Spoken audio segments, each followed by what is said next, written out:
বন্দ্যোপাধ্যায়ের মধ্যে একটু বীররসের আধিক্য আছে, চিরকালই ছিল। উনি একটু এরকম বলে থাকেন। এই সমস্ত বিষয়কে রাজনীতির মধ্যে টেনে আনা উচিত নয়, কারণ এগুলো রাজনীতির ভাষাই নয়।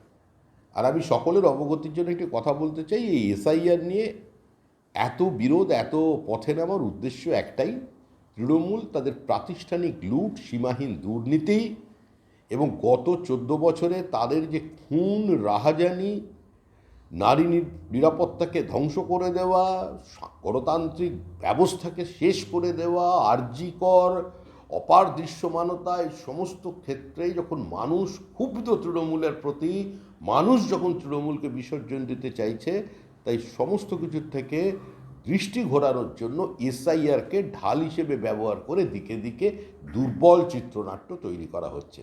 এতে কোনো লাভ হবে না, এসআইআর হবেই।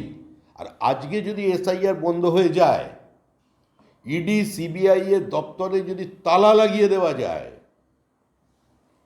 তারপরেও পশ্চিমবঙ্গের মানুষ তৃণমূলকে ক্ষমতা থেকে সরাবে।